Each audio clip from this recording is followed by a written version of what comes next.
De Perú Libre, pero ya estamos conectados con el exministro de Defensa, Jorge Nieto. ¿Cómo está, señor Nieto? Buenas noches. Buenas noches. Hola, Omar, buenas noches. Bueno, ¿cuál es el análisis político, en principio, que hace de este discurso del presidente del Consejo de Ministros, Guido Bellido? Porque vemos, y lo hemos discutido, que gran parte de la discusión el día de hoy se ha ido en las formas más que en los temas de fondo, y me refiero específicamente a este gesto de iniciar su discurso en quechua y aymara. Bueno, quizás ha sido una forma de buscar aquello que usted está diciendo, porque si usted lee con atención el discurso, y lo he leído un par de veces en el curso de la tarde, uno ve que el discurso es más bien anodino, es casi la suma de una recopilación de discursos anteriores con algunas notas nuevas, pero que realmente son laterales, y hay algunos temas que brillan enormemente por su ausencia y que son de la mayor importancia.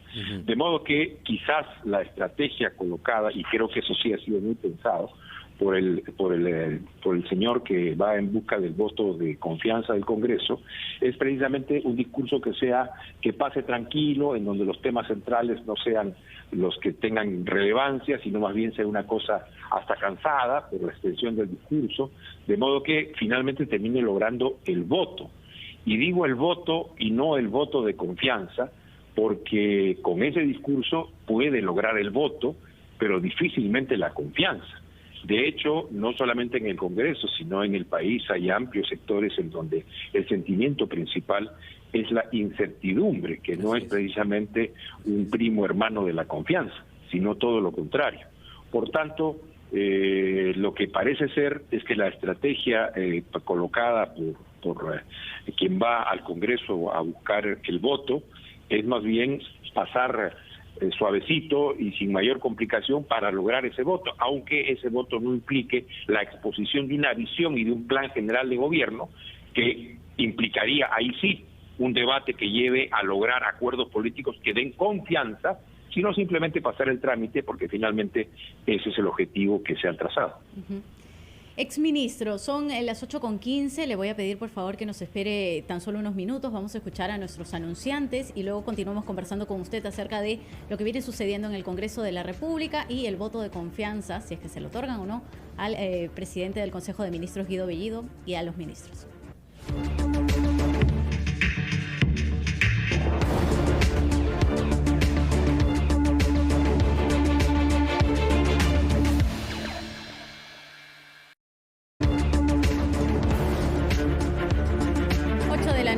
8:18 minutos, continuamos en esta cobertura especial de RPP, La Voz del Perú, Voto de Confianza, conversando con el ex ministro de Defensa, Jorge Nieto, y le consulto en todo caso, ex ministro, ¿cuál es la figura que usted percibe del gabinete ministerial tras esta presentación en el Congreso de la República? Pero ¿cómo percibe también la figura del presidente el día de hoy? ¿El presidente de la República? Sí, Pedro Castillo. Bueno, mire, si uno se atiene a lo que ha comentado un artículo de un medio electrónico de comunicación contándonos una reunión habida hace 2 noches entre el presidente y algunos líderes del partido Perú Libre, junto con el doctor Eguiguren, uno puede concluir que el presidente hace 2 noches no tenía confianza en este gabinete, porque estaba pensando en cambiar al primer ministro y a 4 o 5 ministros.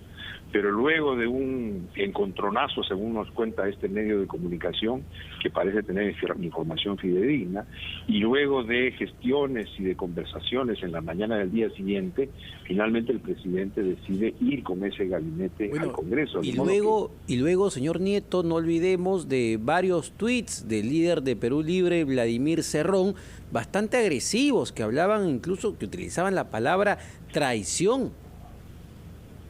Por eso le digo que si en las propias filas del Ejecutivo el gabinete no es un gabinete que haya tenido por lo menos hasta hace 2 noches la plena confianza del Ejecutivo o del presidente, entonces claramente estamos ante un gabinete que yo he llamado el gabinete de la desconfianza. Por eso digo, no me parece que la iniciativa política de quien va al Congreso para buscar el voto de confianza, de investidura, vaya buscando la confianza, sino el voto. Y lo que se rumora es que esa conversación y las conversaciones subsiguientes y las propias conversaciones de negociaciones que ha hecho el señor que ocupa la oficina del primer ministro incluyen que en las próximas semanas varios ministros dejarán sus carteras y saldrán ya como propia iniciativa de reajustes del gobierno, de modo que estamos ante una acción extraña, porque es un gabinete que va a pedir el voto, pero no la confianza propiamente, y es un Congreso que va a dar la confianza desconfiando de ese gabinete, y al mismo tiempo es un gabinete que ya tiene, digamos, una serie de heridas que pronto se verán en cabezas que van a rodar y que ya están cortadas y que los que tienen la decapitación ya hecha lo sepan.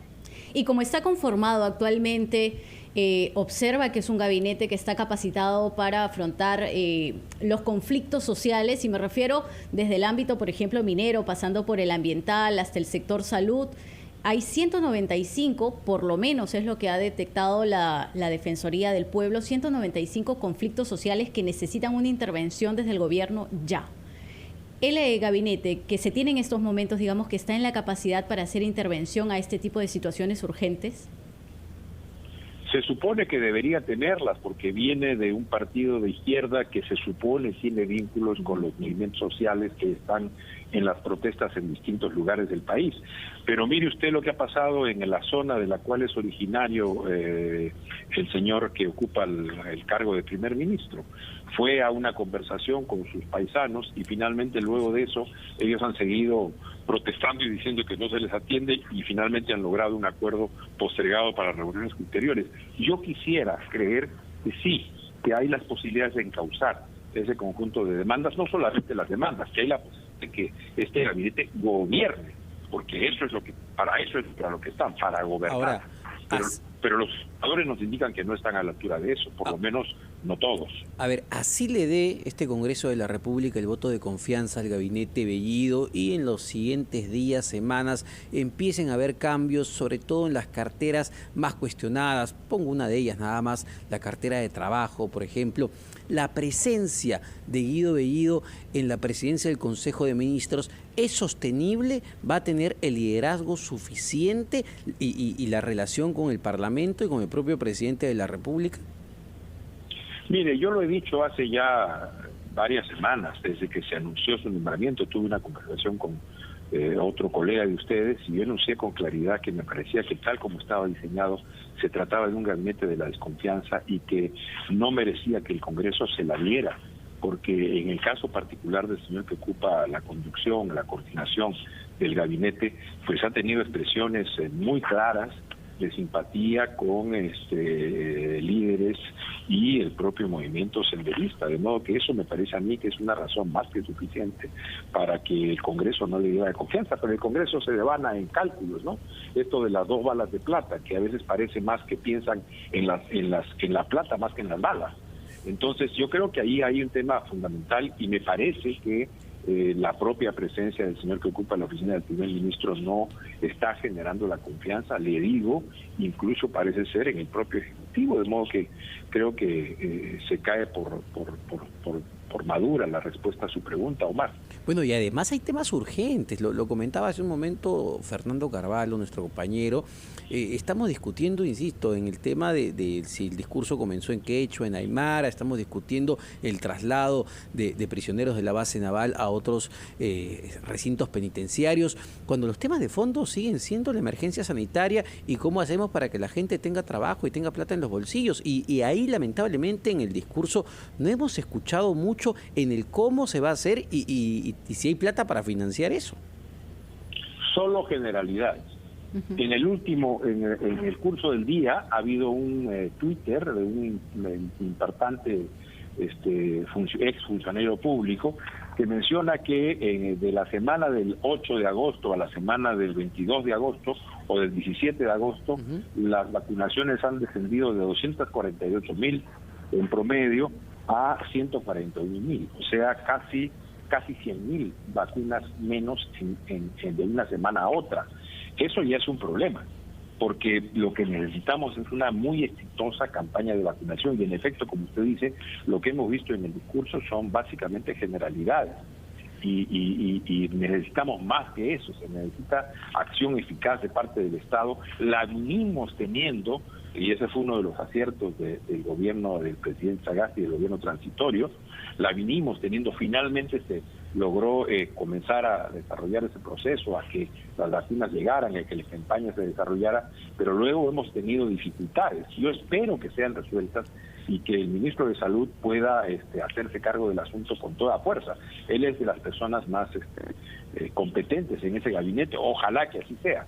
Pero me temo que en algunos sectores, en el tema de la generación de empleos, bueno, sí se necesita la inversión pública, sí se requiere un impulso en un momento básicamente que iniciaron, en el cual el Estado tiene que meter la inversión pública con mucha fuerza, incluso para generar programas de empleo temporal que están señalados en la propuesta que está hecha en esta asamblea del Congreso por parte del primer ministro, pero se requiere algo más.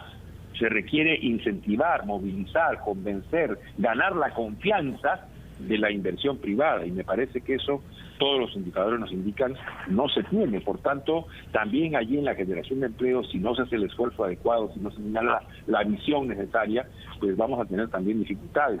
Por lo tanto, quienes más van a sufrir si el gobierno no desarrolla sus tareas de gobernar con competencia son precisamente aquellos sectores a los cuales se dice se quiere apoyar. Los sectores más pobres, los que están padeciendo la falta de salud pública y lo caro que es la salud privada, y los que en este momento están sin empleo y sin posibilidad de llevar un salario y un pan a la casa. De modo que en nombre de ellos es necesario que presionemos al gobierno para que pueda hacer muy eficiente y muy eficazmente su labor y que produzca los cambios que tenga que producir de cara a los resultados. Ahora, desde Perú Libre, lo que nos comentaba hace unos minutos la congresista Palacios, Margot Palacios, era que se mantenía por lo menos el buen ánimo. Incluso ellos creían que sí iban a obtener el voto de confianza. Es algo que mantienen hasta ahora, mientras que se da el debate. Pero hasta hace unas horas, por ejemplo, la vocera alterna de Perú Libre, la señora Silvana Robles, apelaba constantemente a la conciencia de los congresistas, apelaba a actuar frente a la gobernabilidad. ¿Cómo tomar este tipo de declaraciones en todo caso?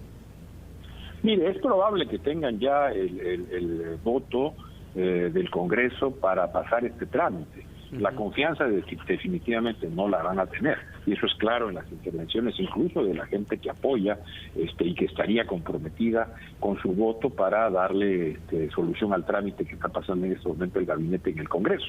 De modo que es probable que eso sea así, pero eso no significa que se ha logrado realmente resolver una crisis que se va a mantener lenta y prolongada durante todo este tiempo. De hecho, ya se anuncia la salida de algunos ministros que son parte de un proceso de negociación. Entonces, estamos pues ante una prolongación de la crisis, solamente que se podría eventualmente pasar por el trámite del voto en el Congreso. En términos políticos, ¿esto es una victoria, una derrota para Vladimir Cerrón? Bueno, mire, ya el hecho de que el presidente no lograra, digamos, hacer los cambios que él pensaba hacer, según lo que informa este portal noticioso, ya es una victoria del líder de Perú Posible. Si logran finalmente pasar el trámite del Congreso, también será una consolidación de su liderazgo, y eso alimenta la crisis política, porque somos un país presidencialista, nos gusta creer que el presidente es el que decide, no siempre es así, pero nos gusta creerlo, y nos gusta ver en el vértice del Estado una persona que con visión y con carácter conduce los destinos del país. Bueno, pero eso... Me parece que eso en el corto plazo también me imagino, señor Nieto, le va a traer muchos problemas al presidente de la República, ¿no? Porque en la percepción de la ciudadanía va a ser cada vez más claro que el que en realidad gobierna es el señor Cerrón. Por eso me parecía importante que si no logró hacerlo el presidente antes de la presentación de este gabinete en el Congreso rechazara la confianza y le abriera el espacio al presidente para consolidar su propia conducción en el Estado y su propia decisión en relación a la conformación de un siguiente gabinete. Me parece que es fundamental, pero sino del tuvimos una larvada permanente que está ahí, digamos, en el horizonte sin irse, y que no va a permitir que nosotros encaucemos el país ni en lo económico ni en lo sanitario de manera adecuada. Perfecto, muchísimas gracias, señor Nieto, Jorge Nieto, exministro de Defensa, por este análisis de lo que ha sido la presentación del gabinete Guido Bellido y que continúa y probablemente, Ivana, continuará hasta el día de mañana. Son las 8:30. Así es, son las 8:31. Vamos a escuchar los titulares. Venimos con mucho más aquí en esta cobertura especial de RPP Noticias, voto de confianza.